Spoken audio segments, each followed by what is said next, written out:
Hello friends, welcome to विज्ञान तक। Friends, हम लोग एनसीईआरटी 11th का बायोलॉजी पढ़ रहे हैं। अध्याय नंबर है 4 और अध्याय का नाम है प्राणी जगत। फ्रेंड्स, मैंने इस चैप्टर का 2 वीडियोज पहले ही बना दिया है।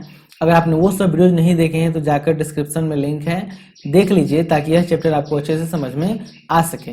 फ्रेंड्स, मैंने 2 समूहों के बारे में चर्चा किया था, उसको काफी अच्छे से एक्सप्लेन किया था। प्राणी जगत के जो 2 संघ हैं, आज हम तीसरे संघ टीनोफोर के बारे में बात करेंगे। चलिए शुरू करते हैं इस वीडियो को।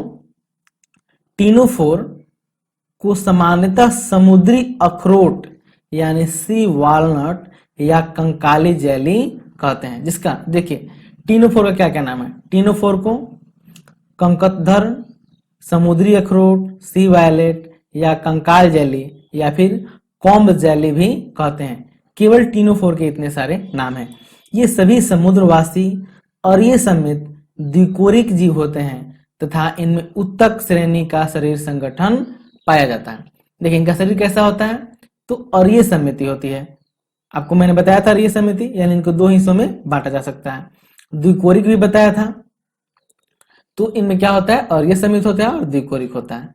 शरीर में 8 बाह्य पक्षमाभिक कंकत पुट्टिका होती है जो चलन में सहायता करती है। पाचन अंतः कोशिका तथा अंतरा कोशिका दोनों प्रकार का होता है।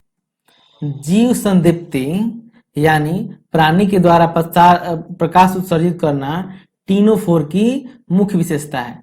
इसकी मुख्य विशेषता क्या है कि इस समूह के जो भी जीव होते हैं वो प्रकाश उत्पन्न करते हैं। क्या उत्पन्न करते हैं? प्रकाश। ठीक है, और उसे कहते हैं हम लोग जीव संदीप्ति, यानी इनमें प्रकाश उत्पन्न करने की क्षमता होती है।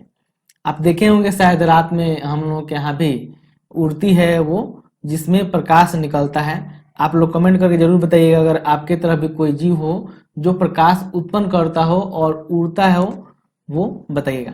नर एवं मादा अलग नहीं होते हैं, यानी इसमें नर और मादा एक ही शरीर में होता है। जनन केवल लैंगिक होता है। और ये जनन कैसे करते हैं, तो केवल लैंगिक जनन करते हैं। निषेचन बाह्य होता है तथा अप्रत्यक्ष परिवर्धन होता है जिसमें लार्वा उपस्थित नहीं होता है। ठीक है, उदाहरण के तौर पे आप याद रख सकते हैं प्लूरोब्रेकिया या फिर टीनोप्लाना। इनमें क्या होता है, ये प्रकाश उत्पन्न करते हैं और इनमें नर मादा अलग नहीं होते हैं। निषेचन कैसा होता है, बाह्य होता है और केवल लैंगिक जनन ही होता है। देखिए यहाँ पे टीनोप्लाना का फिगर दिया हुआ है जो स्वयं प्रकाश भी उत्पन्न करते हैं। चलिए अब हम अगले संघ की बात करेंगे। अगला संघ है प्लेटीहेल्मिन्थेस यानी संघ प्लेटीहेल्मिन्थेस, जिसे हम चपटे कृमि भी कहते हैं। चपटे कृमि इसलिए कि ये चपटे होते हैं। चलिए और डिटेल में जानते हैं। इस संघ के प्राणी पृष्ठधर रूप से चपटे होते हैं, यानी इसको आप देखिएगा तो ये चपटे रहेंगे, गोल नहीं होते, ये चपटे होते हैं। इसलिए इन्हें सामान्यतः चपटे कृमि भी कहा जाता है। चपटे होते इसलिए इन्हें चपटे कृमि कहते हैं। इस समूह के अधिकांश प्राणी मनुष्य तथा अन्य प्राणियों में अंतः परजीवी के रूप में पाए जाते हैं। कैसे पाए जाते हैं? मनुष्य में या और कोई प्राणी में परजीवी के रूप में।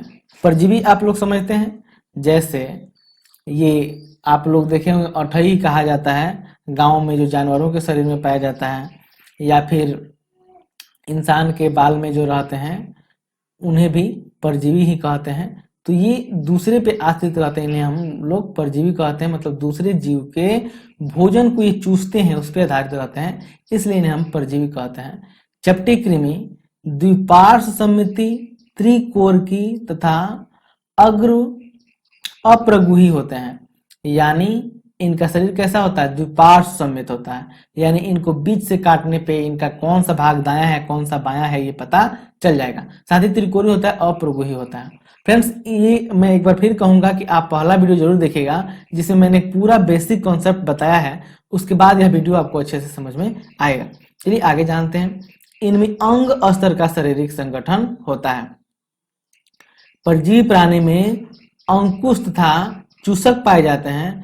कुछ चपटे कृमि खाद्य पदार्थों को परपोषी से सीधे अपने शरीर की सतह में अवशोषित कर लेता है।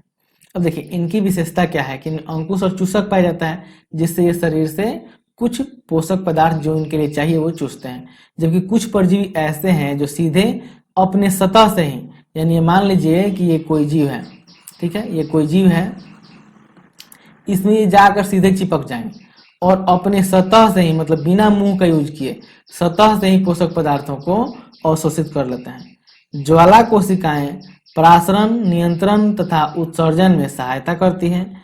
नर मादा अलग नहीं होते हैं, यानी ये भी एक लिंगी होते हैं। इनमें नर और मादा एक ही शरीर में होता है। निषेचन आंतरिक होता है, यानी शरीर के अंदर इसमें निषेचन होता है, तथा परिवर्धन में बहुत सी लार्वावस्थाएं पाई जाती है। ठीक है, प्लेनेरिया में पुनरुद्भवन की असीम क्षमता होती है, और इसी के समूह का एक जीव है प्लेनेरिया, जिसमें क्या है कि पुनरुद्भवन होता है। और उदाहरण के तौर पे आप टीनिया देख सकते हैं, जिसे हम फीता कृमि कहते हैं, या फिर फेसियोला कर सकते हैं, जिसे हम पर्ण कृमि कहते हैं। यानी इनमें पुनरुद्भवन की क्षमता होती है। ठीक है, पुनरुद्भवन का मतलब इनका अगर अंग कोई टूट जाए तो फिर से वो विकसित हो जाते हैं, फिर से वो मतलब मरते नहीं है, नए जीव बना लेते हैं पूरा विकसित होकर के। यहाँ पे आप एग्जाम्पल देख सकते हैं। ये पहला है टीनिया, यानी जिन्हें फीता कृमि कहते हैं, क्योंकि देखिए फीते जैसे ही होते हैं। और यहाँ पे ये पर्ण कृमि आप देख सकते हैं, जिसे हम फेसियोला भी कहते हैं।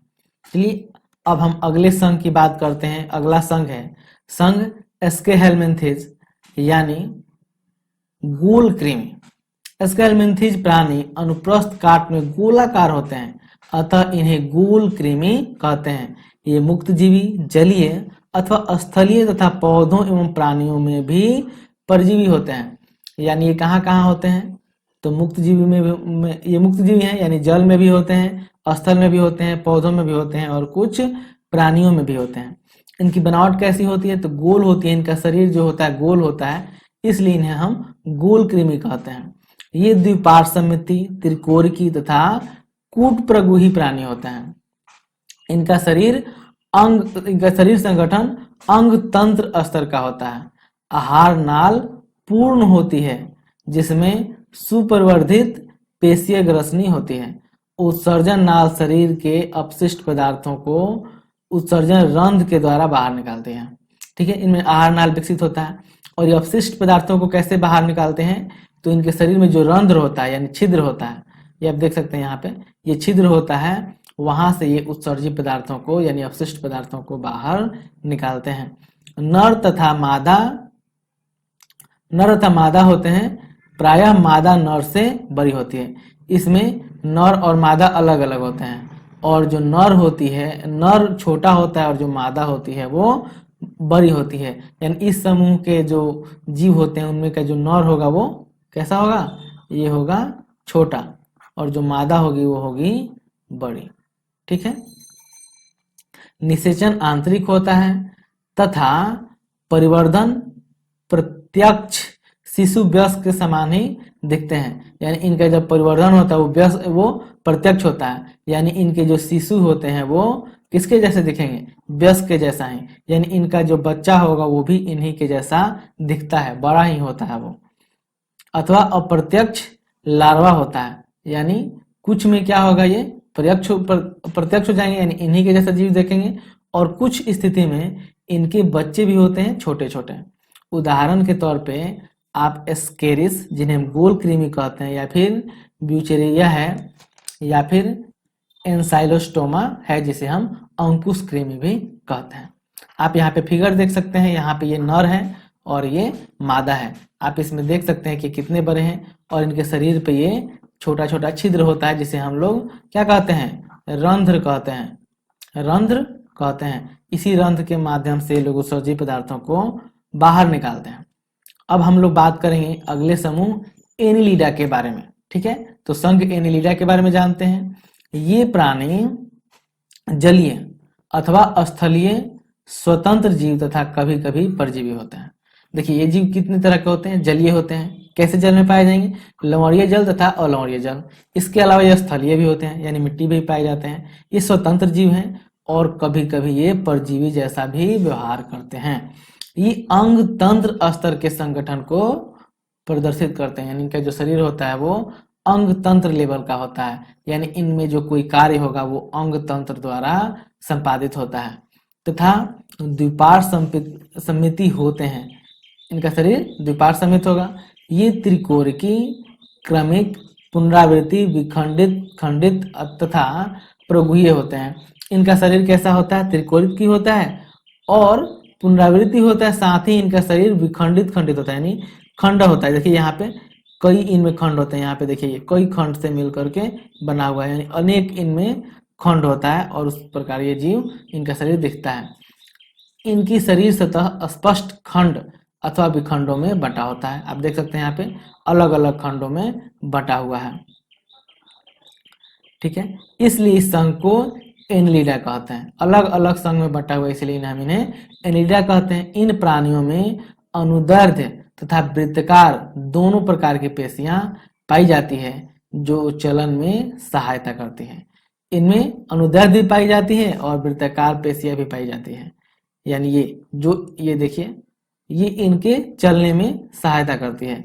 जलीय एनिलिडा जैसे नेरिस में पार्श्ववाद पैरापोडिया पाए जाते हैं जो तैरने में सहायता करते हैं। साथ ही इनमें पैरापोडिया होता है, जो जल में पाए जाते हैं उनमें पैरापोडिया होता है जो इन्हें तैरने में सहायता करता है। इनमें बंद परिसंचरण तंत्र उपस्थित होता है, ठीक है। बंद परिसंचरण तंत्र का मतलब क्या हुआ? यानी इनका जो ब्लड होता है वो बंद रहता है, कहीं फैला हुआ नहीं रहता। इनमें धमनियां होती है, यानी नस जैसा अंग होता है जिससे ब्लड संचारित होता है। वृक्क परासरण नियमन तथा उत्सर्जन में सहायक होते हैं। इनका जो वृक्क होता है वो किसमें सहायक होता है? परासरण नियमन में तथा उत्सर्जन में सहायक होते हैं। तंत्रिका तंत्र में एक जोड़ी गुच्छिकाएं होती हैं जो पार्श्व तंत्रिकाओं द्वारा दोहरी आधार तंत्रिका रज्जु से जुड़ी होती हैं।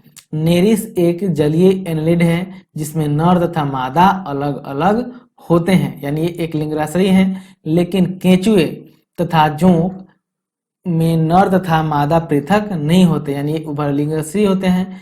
जनन लैंगिक विधि द्वारा होता है। तो ये देखिए इनमें कई प्रकार के जीव हैं, मतलब इस समूह में कई जीव हैं जिनमें से जो केंचुआ और जोंक होता है वो उभयलिंगाश्रयी होते हैं, यानी नर और मादा अलग अलग नहीं होते, एक ही शरीर में होते हैं। साथ ही कुछ अन्य जीव हैं जिसमें नर और मादा अलग अलग होते हैं। उदाहरण के तौर पे आप बात कर सकते हैं यहाँ पे नेरिस फेरेटिमा का, जिसे हम लोग केंचुआ भी कहते हैं, चारा भी कहते हैं कुछ लोग, तथा हिरुडिनेरिया या रक्त चूसक जोंक। आपने सुना होगा जब लोग खेतों में कार्य करने के लिए जाते हैं, साधारणतः धान रोपने के लिए, तो उस टाइम पे ये क्या होते हैं, शरीर से सट जाते हैं और सट करके शरीर से ब्लड खून को चूसते हैं ये, और काफी दर्द पहुंचाते हैं। अगले वीडियो में हम लोग बात करेंगे ऑर्थोपोडा और कुछ अन्य समूहों के बारे में। यह वीडियो आपको कैसा लगा है कमेंट करके जरूर बताइएगा। अच्छा लगा तो लाइक कीजिएगा, खराब लगा तो डिसलाइक कीजिएगा। यह वीडियो देखने के लिए आपका बहुत बहुत धन्यवाद। बाय।